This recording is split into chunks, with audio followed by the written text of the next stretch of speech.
Hello everyone. In this video we will see JEE Advanced 2023 and JEE Advanced 2024 problem on matrix. Matrix के ऊपर जो problem permutation and combination के concept के ऊपर 23 में और 24 में आया है उसको देख रहे हैं। ये मतलब 100% श्योर है कि 2025 JEE एडवांस के एग्ज़ाम में भी यही बेस्ड पैटर्न के ऊपर क्वेश्चन आपको मिलेगा। तो ये क्वेश्चंस बड़े आसान भी होते हैं और इजीली आप इसको बना सकते हैं। तो ये क्वेश्चन क्या है कि लेट आर इक्वल टू, ये 3x3 मैट्रिक्स है।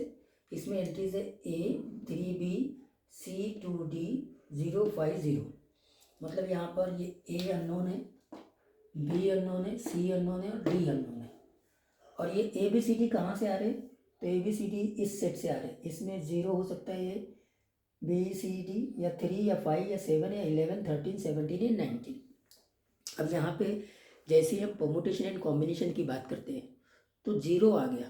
तो जैसे PNC में 0 वाला नंबर आ जाता है तो हम क्या करते हैं, उसको एक अलग ट्रीटमेंट देते हैं और जो नॉन जीरो नंबर्स है उनको अलग ट्रीटमेंट देते हैं। ये बात पहली बात क्लियर हो जाती है। तो जब भी परमुटेशन एंड कॉम्बिनेशन में कोई भी प्रॉब्लम आ जाए मैट्रिक्स के ऊपर और उसमें एक ज़ीरो भी हो जाए तो जीरो वाला केस को अलग ट्रीट कर लेना और नॉन जीरो वाले नंबर्स के साथ में अलग ट्रीटमेंट कर लेना। ये एक पहला फंडा।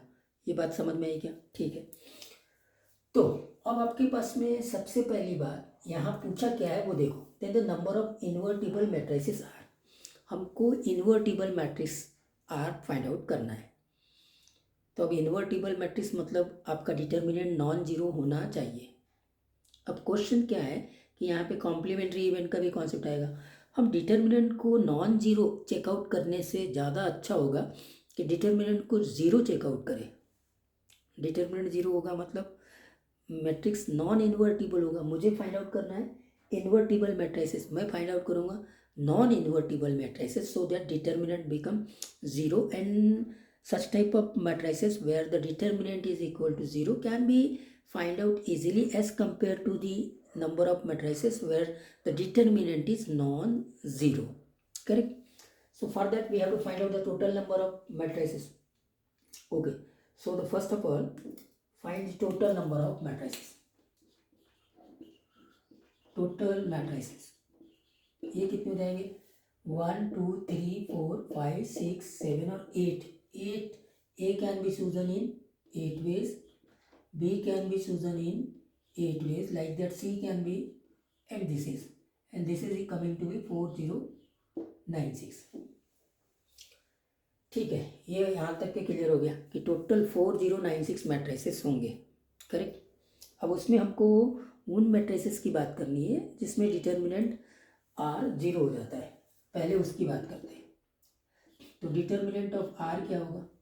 A into 0 minus 5D plus 3 into 0 minus 0 plus B into 5C minus 0। मतलब ये कितना हो गया? माइनस 5AD और वो कितना हो गया? Plus 5C। तो यहाँ से आप 5 कॉमन ले लीजिए तो BC minus AD and this is equal to 0। That means AD equal to BC। ये कंडीशन पे आ गया AD इक्वल टू BC। यहाँ तक पहुँच गए AD इक्वल टू BC में। करेक्ट। अब AD इक्वल टू BC हमको बनाना है जिससे कि डिटर्मिनेंट R वो ज़ीरो आ जाए। तो AD इक्वल टू BC बनाने के कितने तरीके होंगे? अब यहाँ पे परमुटेशन एंड कॉम्बिनेशन का कॉन्सेप्ट आता है। अब वो जीरो वाला केस अलग कर लेते हैं। तो केस 1 ले लेते हैं, AD equal to BC equal to 0। अब आपको AD को भी जीरो बनाना है, BC को भी जीरो बनाना है। पहले AD को जीरो बनाते हैं। ध्यान रखिए, जो बात बोल रहा हूँ उसको दिमाग में रखना जरूरी है। अगर मैंने AD को जीरो बनाना है, AD को जीरो बनाना है, ठीक है, तो यहाँ से क्या होगी? दो बातें होगी, या तो A जीरो हो जाए या फिर D जीरो हो जाए। करेक्ट। अगर A जीरो होगा तो D के पास में 8 चॉइस होंगी। 8 कौन कौन से? या तो D जीरो हो सकता है या 3 5 7 11 13 17 19। और A के पास में एक ही चॉइस रखा मैंने, ज़ीरो। तो इधर ए डी को ज़ीरो बनाने के 8 वेज हो गए अभी तक के। लेकिन मैं ऐसा भी कर सकता हूँ ना, इधर वाले में डी को ज़ीरो बनाया तो ए के पास में फिर से 8 वेज हो गए। तो अब ए डी को ज़ीरो बनाने के वेज हो जाएंगे 16। और होल्ड ऑन, अभी तक के आपको कितने वेज दिख रहे हैं? 16 वेज दिख रहे हैं ना। यहाँ पर आपने ए को ज़ीरो लिया, डी को भी ज़ीरो लिया, यहाँ पे भी डी को ज़ीरो लिया, ए को ज़ीरो लिया, तो ए और डी 0 0 2 बार हो गए। इसीलिए इसके टोटल वेज बनेंगे, ए डी के टोटल वेज बनेंगे 0 बनाने के 15। करेक्ट? यहाँ तक बात क्लियर हो गई। अब सिमिलरली आपको बी सी को भी तो 0 बनाना है, तो बी सी को 0 बनाएंगे, तो बी सी को भी 0 बनाएंगे तो कितने वेज होंगे? 15। अब आपको ए डी को 0 ही नहीं बनाना है, बी सी को भी 0 बनाना है, मतलब ये 15 और ये 15 को मल्टीप्लाइड करेंगे तो टोटल कितना आ जाएगा? 15 इंटू 15 दैट इज 225 वेज। तो यहाँ तक के हम पहुँच गए। 225 वेज में ए डी और बी सी 0 बनेंगे। ये बन गया केस 1। आई होप दैट सब लोगों को ये बात समझ में आ गई। ठीक, अब आते हैं हम केस 2 के ऊपर। केस 2 ये हो गया केस 2। केस 2 में क्या है? A D equal to B C तो हो लेकिन नॉन जीरो हो, A D equal to B C हो लेकिन नॉन जीरो हो। ठीक है, नॉन जीरो हो मतलब अब जीरो को छोड़ दो, नॉन जीरो हो मतलब जीरो को हटा दिया, ये जीरो हट गया। करेक्ट? जीरो को यहाँ कंसिडर ही नहीं करना है। तो अब बचे कितने अपने पास में? 7। तो 7 में से कोई भी 2 सिलेक्ट कर लो, ये 7C2 2 सिलेक्ट किया, उसको ए और डी को, अभी ए और डी की बात चल रही है, ए और डी को 2 नंबर दिए तो इसके तरीके 2 वेज होंगे। जैसे मैंने 5 और 7 लिया, ए को 5 और डी को 7, या फिर ए को 7 और डी को 5, ऐसे 2 तरीके होंगे। करेक्ट? नहीं, वो 2 नंबर को हमने सिलेक्ट किया और 2 तरीके से ए और डी को दे दिया, और वही 2 नंबर बी और सी को भी देना है तो उसके भी 2 तरीके होंगे ना। अब सिलेक्ट नहीं करना, सिलेक्ट ऑलरेडी कर चुके हैं हम लोग 7C2, तो उसके भी 2 तरीके होंगे। तो ये हो गए, तो ये कितना हो जाएगा? 7C2 7 into 6 divided by 2 into 2 into 2, 1 2 cut गया, 84। इसका आंसर आ गया 84।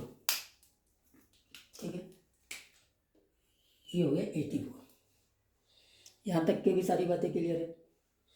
अब हम आते हैं, एक और केस बच गया हमारे पास में, केस नंबर 3। केस नंबर 3 क्या होगा? जब A equal to D equal to B equal to C non zero. Zero वाला केस ऑलरेडी हम लोग ले चुके इधर, है ना, केस 1 में। तो जब A equal to D equal to B equal to C हो गए। करेक्ट है? अभी हमने 2 डिस्टिंक्ट केसेस, 2 डिस्टिंक्ट नंबर लिए थे। अब हम एक काम कर रहे हैं कि ऐसा करते हैं कि ए को 3, डी को 3, बी को 3 और सी को 3 लिखते हैं, तो दोनों सेम हो जाएंगे। तो यहाँ पर आपके पास में टोटल वेज डायरेक्टली 7 हो जाएंगे। इजी। Okay fine. तो अब आपका आंसर आ जाएगा, आंसर आ जाएगा क्या? टोटल वेज मैट्रिक्स के कितने थे? 4096 माइनस में 225 प्लस का 84 प्लस का 7, ये आपका आंसर आएगा। 4096 माइनस में 16 की 6 हाथ क्या है? 1 316 को सब्ट्रैक्ट करेंगे। 316 को सब्ट्रैक्ट कर दीजिए, बहुत इजीली सब्ट्रैक्ट कर सकते हैं। यहाँ लिख देता हूँ मैं, 6 में से 6 गया तो 0, 9 में से 1 गया तो 8, 40 में से 3 गया तो 37, 3780, ये आपका आंसर होगा 3780। आई होप दैट ये क्वेश्चन अभी समझ में आया होगा पूरी तरह से। अब हम इससे आसान 2024 का क्वेश्चन करते हैं, और ये रहा जेईई एडवांस 2024 का क्वेश्चन। तो यहाँ पे क्या बोल रहा है कि लेट एस, ये एक सेट है, containing the matrix A of 3 cross 3, entries are 0 1C 1AD 1BE। तो यहाँ पर मेरे पास में क्या दिख रहा है? कि सी अननोन है, ए डी बी और ई, ऐसे 5 एंट्रीज जो है वो अननोन है, करेक्ट है। And this A B C D E are either 0 और 1, करेक्ट है। तो अगर टोटल नंबर ऑफ मैट्रिसेस की बात करते तो 2 इंटू 2 इंटू 2 इंटू 2 टू की पावर 5 टाइम्स हम टोटल एंट्रीज, जैसे अभी लास्ट क्वेश्चन में किया था। लेकिन होल्ड ऑन, यहाँ क्वेश्चन क्या बोल रहा है कि ये ए बी सी डी ई 0 और 1 से आना चाहिए, बट डिटर्मिनेंट ऑफ ए या तो +1 हो या तो -1 हो। ए बी सी डी ई ये 0 बने या 1 बने, लेकिन ऐसे बने कि इसका डिटर्मिनेंट जो है वो +1 हो या -1 हो। अभी हमने नॉन जीरो और जीरो के केसेस के साथ में लास्ट क्वेश्चंस को देखे थे। अब इस बार ये बोल रहा है कि डिटर्मिनेंट ऑफ ए +1 हो या -1 हो, कोई बात नहीं। Then the number of element of in S, तो हमको पहले तो डिटर्मिनेंट ऑफ ए निकाल लेना है। डिटर्मिनेंट ऑफ ए क्या होगा? डिटर्मिनेंट ऑफ ए ये हो जाएगा 0 इंटू समथिंग -1 इंटू -1 करेंगे तो A minus D plus C करेंगे तो B minus A. Finally determinant of A मेरे पास में आ गया डी माइनस ए, ये ए और प्लस में सी बी माइनस ए, ये मेरा अभी डिटर्मिनेंट होगा, करेक्ट है। अब इसके आगे बात करेंगे कि ये डिटर्मिनेंट या तो +1 हो या -1 हो। इसके आगे हम बात करेंगे ये डिटर्मिनेंट +1 हो या फिर -1 हो। ठीक है सर, फिर से वही वाली बात आ जाती है कि यहाँ पर ए बी सी डी ई या तो 0 हो सकते हैं या 1 हो सकते हैं। जैसा मैंने पहले ही बोला था कि जब भी परमुटेशन एंड कॉम्बिनेशन के क्वेश्चंस होते हैं और उसमें 0 इन्वॉल्व होता है तो 0 को अलग तरीके से ट्रीट करते हैं, नॉन जीरो नंबर को अलग तरीके से ट्रीट करते हैं। तो अब यहाँ पे भी वही बात होगी, वो क्या होगी? देखो, पहला केस कर लेता हूँ मैं, सी को 0, तो केस 1 सी इज 0, करेक्ट। सी को 0 बना दिया मैंने, और उसके बाद अब आपके पास में यहाँ पे डिटर्मिनेंट ऑफ ए ऐसे दिखेगा D minus E plus 0 into B minus A, और ये या तो +1 हो या -1 हो, करेक्ट। ये तो 0 फिक्स हो गया। अब आप इसको बी को 0 रखो चाहे 1 रखो कोई प्रॉब्लम नहीं है, 2 वेज हो गए। ए को भी 0 रखो या 1 रखो कोई प्रॉब्लम नहीं है, इसके भी 2 वेज हो गए। और डी और ई में आते हैं। डी और ई में आपको +1 चाहिए या -1 चाहिए, ये तो पूरा 0 हो गया ना, तो इसको 1 रख दो, इसको 0 रख दो, ये एक तरीका। या फिर इसको 0 रख दो, इसको 1 रख दो, ये दूसरा तरीका। तो यहाँ पर इनके डी और ई के लिए 2 तरीके हो गए, ये 2 तरीके, करेक्ट। 2 वेज, यहाँ बी को 2 वेज, ये 2 वेज, तो total ways 2 into 2 into 2 that is equal to 8। 8 तरीके से हम डिटर्मिनेंट ऑफ ए को +1 या -1 बना सकते जब मैंने सी को 0 रख दिया। तो ये क्वेश्चंस कैसे होते हैं ना, इन क्वेश्चनों में थोड़ा सा आपको पेशेंस दिखाना पड़ता है, मैनुअली कैलकुलेट करना पड़ता है। तो एडवांस में इतना टाइम होता है, आपने प्रैक्टिस किए तो आप कर लेते हैं। उसके बाद में आते हैं हमारे केस 2 में, ठीक है। तो केस 2 बच गया अपने। केस 2 क्या होगा? केस 2 कि सी जब नॉन जीरो है, सी अगर नॉन जीरो है तो सी क्या हो सकता है? 1 हो सकता है, करेक्ट। सी 0 नहीं है तो सी 1 है। तो अब डिटर्मिनेंट ऑफ ए क्या होगा? डिटर्मिनेंट ऑफ ए, यहाँ देखो डी माइनस ई, ये +1 इंटू डी माइनस ए। अब इसको रीअरेंज करके रखता हूँ, D minus E plus B minus A, तो ये बी और डी प्लस में, तो ऐसे कर लो बी प्लस डी, और यहाँ से माइनस कॉमन ले लो तो ए प्लस ई, ये ठीक है। अब हम इसको इजीली +1 या -1 बना सकते हैं। ये कैसे होगा? ये होगा या तो +1 या फिर -1।